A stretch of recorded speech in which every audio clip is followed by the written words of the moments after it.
Good morning, everyone. This is Smashy Business Show. I'm Warit Ahmed. And I'm Abdul Majid. And it is the 24th of January today. Happy Friday to you all. Ooh, the weekend is here. Okay, bye. Going for the weekend. Yeah, bye. the weekend is here. But how are you, Majid? How are you doing? How's this all morning good. going? Thankfully, weekend is here. That's all I have to say on Friday. You know, it's one of those that I never thought I would reach. Like the end of. I really did not. Like, I remember it was just like yesterday, Majid, on Monday, where I was telling you, like, why are Mondays so annoying? I remember it, and it's like, we're here now. We're at Friday. It's the end of the week. Like, the month has gone fast. Yeah. You weren't wrong whatsoever. Yeah. But you know what I've been thinking about lately, Majid? So, you know, just recently, Donald Trump, during his inauguration, he announced this $400 billion Stargate project in collaboration 500. with, 500. Has it gone up? No. The Stargate project is 500 billion. Oh, okay. Yeah. He's announced this 500 billion Stargate project in collaboration with OpenAI, Oracle, Microsoft, and it's even being backed by UAE-based, Abu Dhabi-based MGX as an investment partner. And you know what this got me thinking about? It's like it was also backed by Oracle too. And what this got me thinking about is I was telling Majid this story yesterday of you know, somebody that I know. I'm not going to say their name, but they work for Oracle here. And I was telling Majid their really special story, and their story, like, it touches my heart because of the fact that they were one of the lottery winners who went to the USA. And now they live here in the UAE. And by the way, you know that Trump canceled the lottery? It's gone. He's doing so much stuff. It's gone. It's gone. But he's this is canceling birthright citizenship. He's cancelled so many things. He's so signed, many like, things. Now it's up to like 60 executive orders that he's signed. So yeah, it's absolutely crazy. Trump being Trump. But back to the story of how you know they took out the lottery. So basically, this person, I was telling Majid, you know, this person, you know, he was once 18, 19 years old in Sudan, sitting at the curb walk. This is how he describes it, by the way. I was sitting at the curb walk, and suddenly I got accepted into the USA lottery, and immediately I packed up everything. And my mom was like, "Get in your flight immediately." And he went to the USA, and he told me what ended up happening to him is that he was cleaning every single dish in a hotel for like 6 months, and he was the only one doing it, and he didn't know a lick of English. Not even anything, Majid, like nothing. And he said that, you know, he moved from the hotel, then he started working as he started working in a supermarket, and he kept going from job to job. And at that point, he didn't have any money. So he actually got high blood pressure from eating canned foods, like old canned food, like beans, all that stuff that people would like throw in the trash can. He'd take it and he'd eat it. So he got high blood pressure. But point is, he kept working hard. You know, he kept hustling. And what happened at some point, he went to community college. And then right after that, he got into university. And then at some point he was working as a security guard. And you know what he said, by the way, when he was a security guard, basically there's a number of rounds that you have to do. And there's like there's a track that counts it when you're going around. So he said he'd do it. And when like nobody's watching, by the way, he'd like study. That's how he'd study. He'd like look around, nobody's watching, he'd go back to studying. So like being a security guard was perfect for him because it allowed him to study. And what ended up happening is he got an internship at IBM. And then after IBM, he started working for IBM, and then he came to the UAE, and that's when he started working for Oracle. But I just find it, and by the way, if you hear him now, Majid, you would not even know that he's from Sudan. You really wouldn't know. You'd think like, you know, USA, but it was just so interesting to me, the entire story in itself, because what we're seeing happening now is that, you know, people are building their lives elsewhere in the West, and they're coming to the UAE.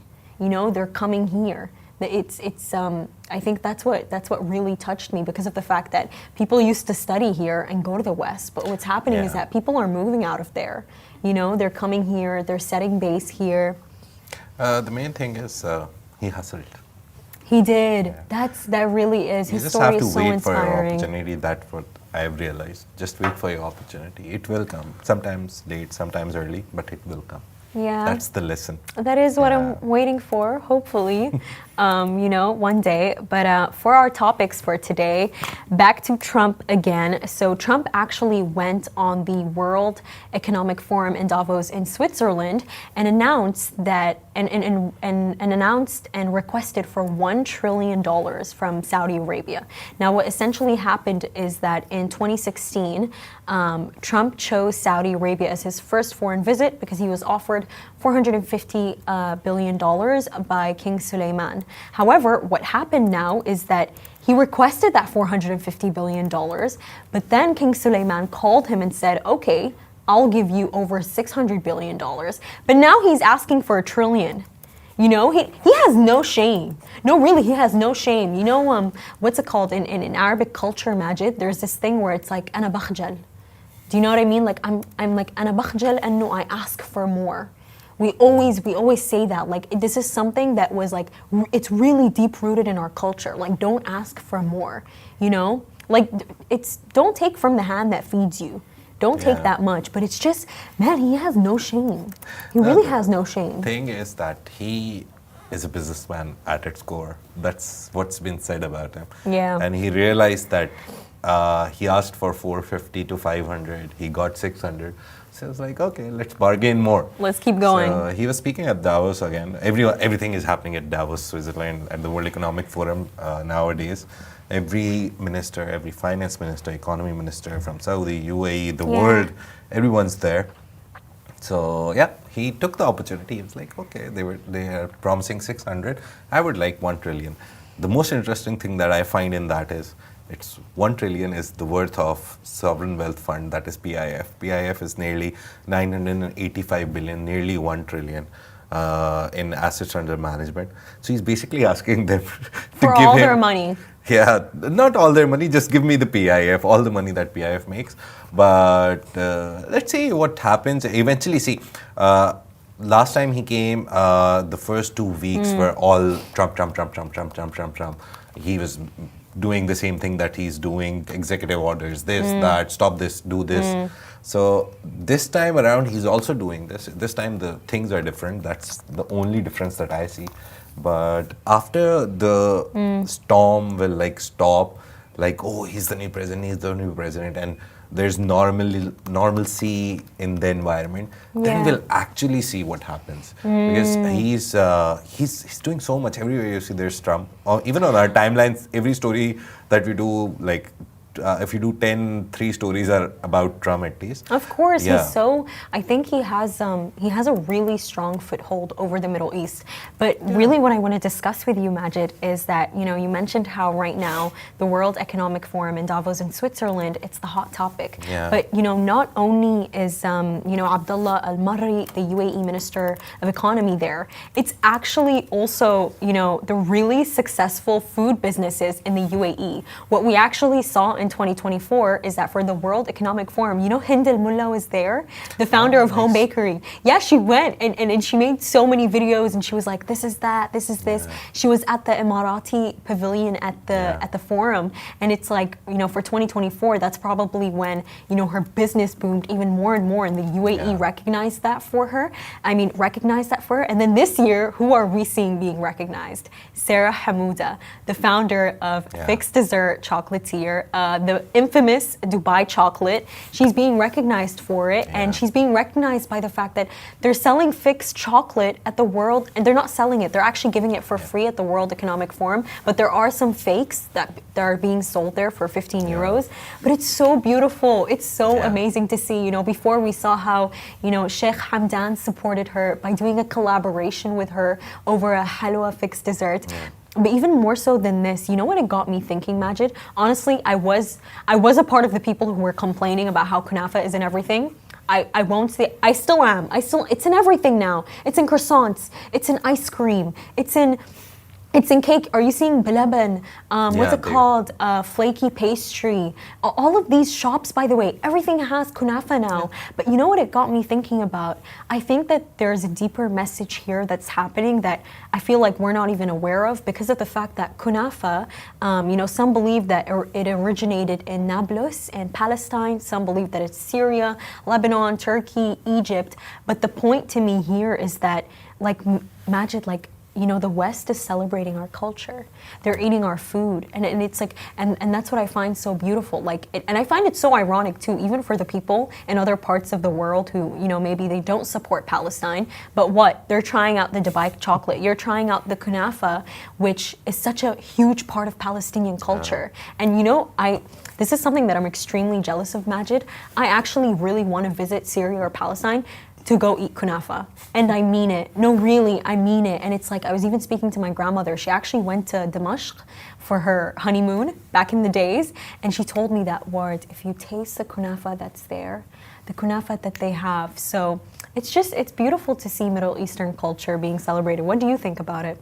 The main thing is, Middle East has a lot of money right now. Trust me, I don't think it's that we're winning a cultural war against the world. Like there was European and Western supremacy for a long, like nearly 100 years. All the things that they did, we followed. But it was because economically they were the superpower. So whatever they did became the normal trend, and we would go to like even now, people love French this and Italian that. It's become like a part of every culture. To do it is to be cool, to be honest. That's the simplest I can say. But now with Middle East becoming a biggest superpower in the world with the money that they have and the money they've invested and they've gotten returns on, everyone wants to know about Middle East. And what is the main important thing about any culture? Food. Yeah. So this Dubai chocolate being famous, it's a very like perfect time that Sara Hamouda started it, because it's like Middle East is going up, then this chocolate came up, and everyone who comes here, we've seen in Dubai. And it's good. Yeah, It's people really who good. come from all over the world, they don't want to try a French restaurant in the UAE. They actually want to go to a local place and try the local food. All those places that we have in Dubai, which are like foreign established, and they've opened a branch here, those are for the locals here who live here. And someone like, I won't ever want to go to France, but if I want to taste something, I have a French bakery. If I want to try the Italian pizza, I remember one day we got like the OG Italian pizza in the UAE in our office. I tried it, didn't like it much. But again, the idea is that the local economy, the local culture, the local cultural capital, I would say, that cultural capital. Not the I capital like in the sense of capital, but the money that you can make by using cultural things like food, clothing, everything, all these things. That is also growing with the money that they're making. Yeah, but so the Middle Majid, East, basically, everyone wants to know how they're making their money. But with that, they're also like getting into other things like, oh, how do they live? How do they do this? What's their family structure? What's their culture? What do they eat? What do they drink? So yeah, that's the main idea. I just for me, like the way that I look at it, it's because of the fact, like, okay, for example, if you take like Indian food into consideration, I've seen people be very racist towards Indians, but then what will they order? What they like to always call it Indian food. No, they don't even call it that. They go like Indian food. Let's get Indian takeout tonight. But then they'll be racist toward Indians. You know, it's just really interesting to me, this like link of kunafa, because of the fact that, you know, we see some people not realizing, you know, the cause in Palestine, but then they're the same people that like kunafa in their food. You know, and it just brings me to this point of like, it's so important to know origins, and it's so important to know where things are from, because when you take a look at people's behavior and you see the way that they're acting, and you really sit there, you're like, the irony in this situation is just completely hilarious. But Sarah Hamouda herself, like what she's done, it's insane, Majid. Sarah Hamouda is actually Egyptian British, and she actually made the chocolate for her pregnancy cravings. And you know that she had no culinary experience whatsoever. I think that's what shocks me the most. Like, you had no experience, and this is something that you put together. And by the way, I've tried the dupes. I've tried a lot of the dupes. I've tried the one that Ibrahim made, Ibrahim from Dubai Bling, the Forever Rose. Forever Rose. Why do you call him Blooming Man from Instagram? That's his handle. That's what she's famous for. I always forget Ibrahim Al Samadi. I always remember Blooming Man. Yeah, but it's like the first thing that comes to my mind when I think of him. I tried the dupes, Majid, and let me tell you, hers is the best. Yeah. Anyways, moving on to our second topic for the day, Saudi Prince Alwaleed bin Talal's Kingdom Holding Company has actually expressed interest in purchasing TikTok if it is acquired by Elon Musk or another prominent buyer. I find this really interesting. Yeah, he's investing in Musk. Yeah, he's not investing in TikTok. Yeah, he's not investing in TikTok. The CEO of KHC was, again, at Davos, and he was asked a question about it, that would you guys be interested in TikTok if it's up for sale? And he said, yeah, obviously, if someone buys it, like, it's the same story that happened to X when Musk wanted to buy X, Kingdom Holding invested nearly $2 billion at that point, and they got a share out of it. So this is the same story. Not many people know that, by the way. About Saudi Prince Alwaleed bin Talal investing you will into X. always have, in any takeover, in any investment, you'll always have a face in front. Like, no one knows about the chef who made fixed chocolate. Very less people knows. Everyone knows Sara Ahmudar. No one knows about the engineers behind Apple. Everyone knows Steve Jobs. No one knows about Microsoft guys apart from Bill Gates. So it's always there. It's I don't know what it is. It's kind of a thing that happens in the world. Every brand has a people face. Attach something. For example, Nike. I don't think a lot of people know the name of the founder. They'll know it by just do it. So everything I always. don't know the name. Yeah. See, so every brand always gets some face value over its tag, over its anything. With this thing, Elon Musk was the face of the takeover for Twitter, but a lot of people invested in X. A lot of banks gave him the money to take over X for $44 billion. So, but the backstory, KHC invested in them. Do you know what banks gave him the money?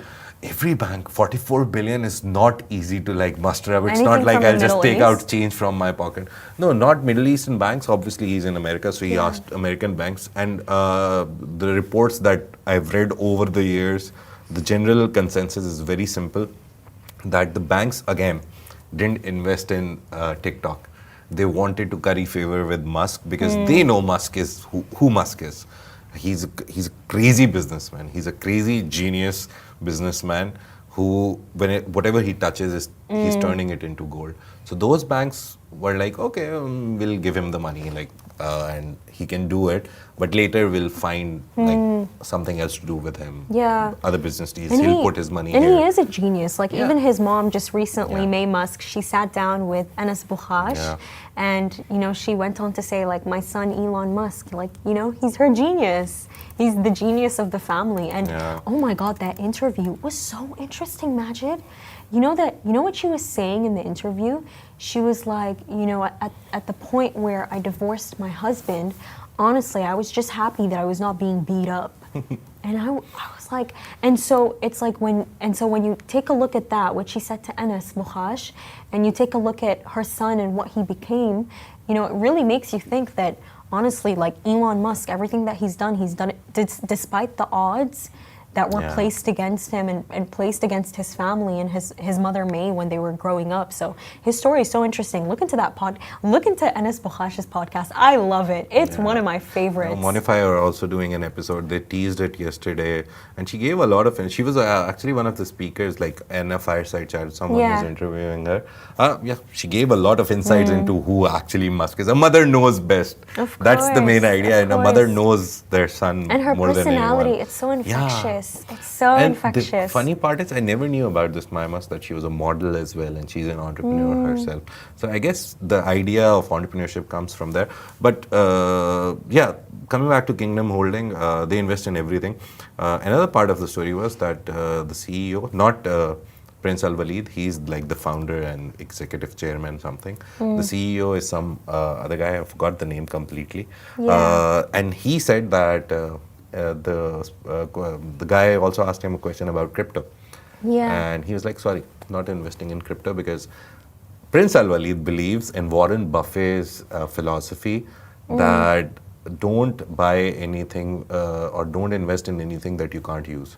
So he's like, we can't use crypto right now because it's very like niche. Some countries, some areas, some shops only allow it. So he's like, we're not investing into that. But You know, Muhammad Al-Abbar said that too, by the way. Yeah. I was watching a clip and he was like, don't do anything you don't understand. Yeah. And by the way, I stand on that philosophy.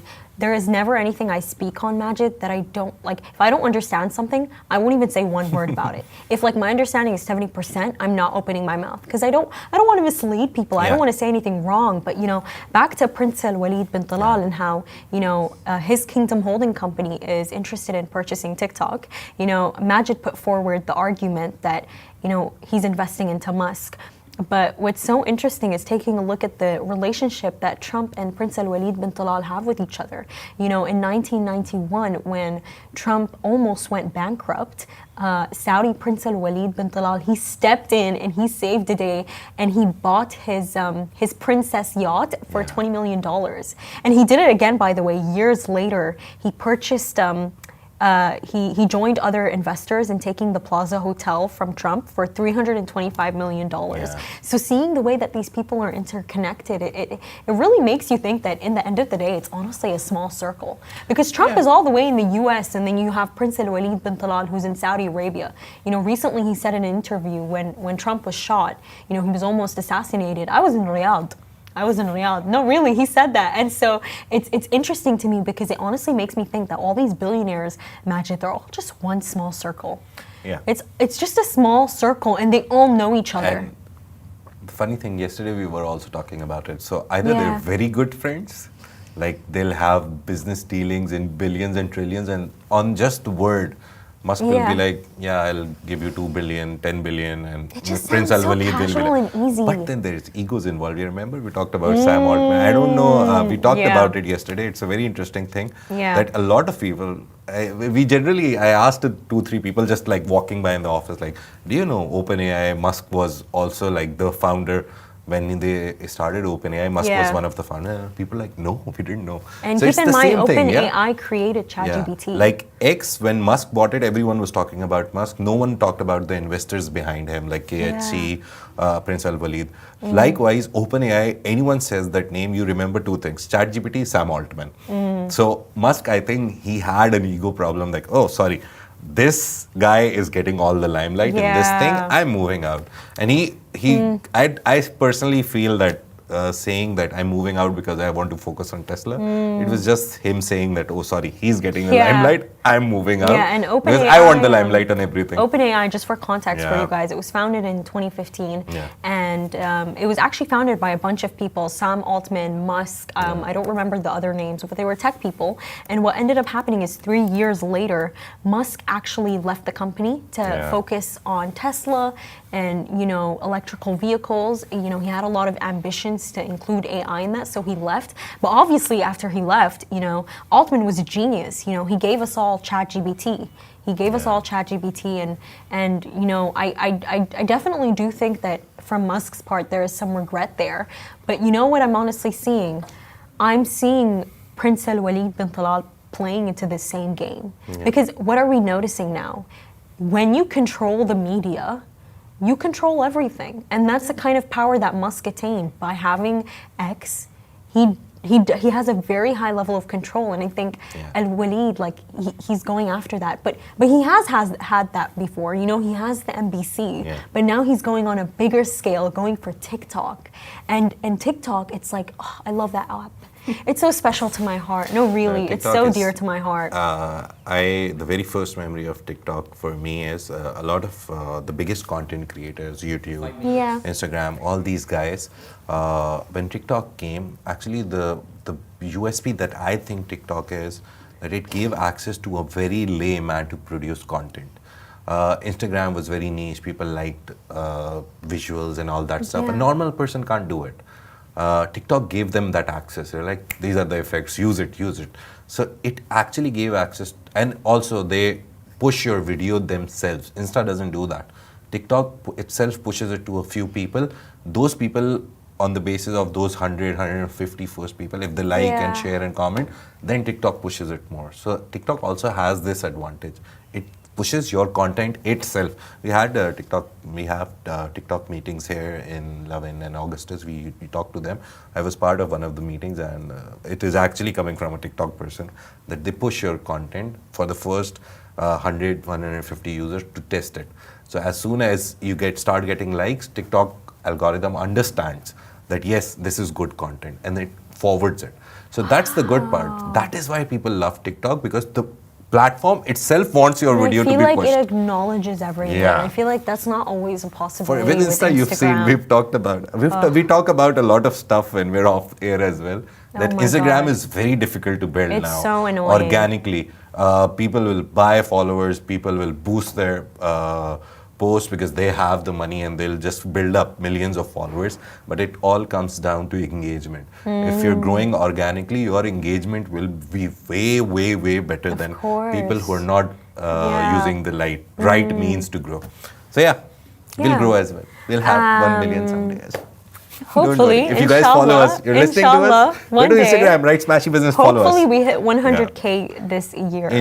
Anyways, for our final topic of the day, Phoenix Group, a blockchain and crypto solutions company listed in Abu Dhabi, has signed an 80 megawatt power purchase agreement in Ethiopia, marking its debut in the African market. Now, what we're seeing here is that Phoenix, it's moving into Bitcoin mining, and it's moving into it in Ethiopia and in Africa. I think that this is very interesting. And just recently, I remember, the UAE was actually coined as the top investor in Africa out of all countries. So when I take a look at this, it comes as no surprise to me. The main thing is, crypto mining has become very difficult. There's only limited cryptos. Sorry, we moved towards crypto from business, but crypto is becoming mainstream, so we should talk about it a little. And we'll have our crypto show soon enough. I'm trying to get, most probably we'll get it one day, because we have Smashy Crypto. Follow that also.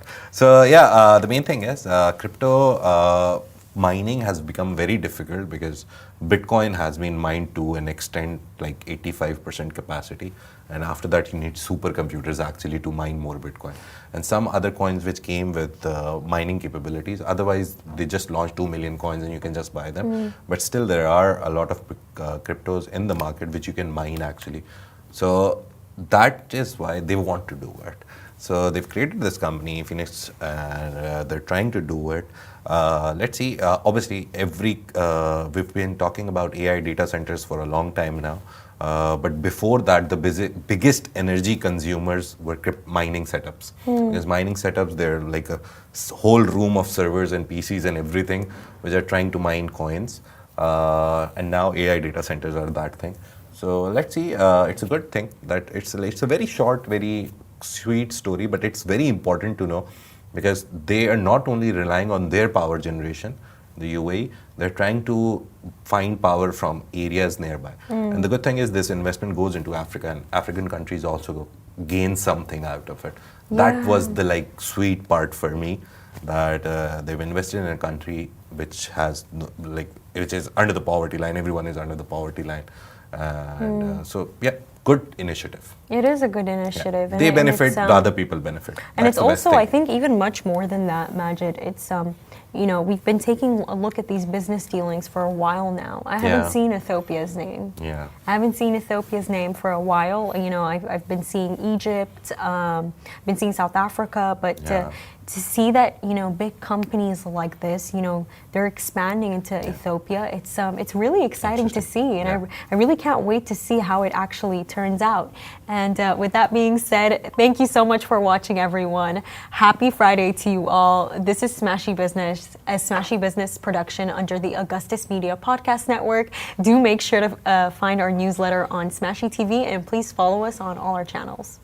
Have a lovely weekend. Bye.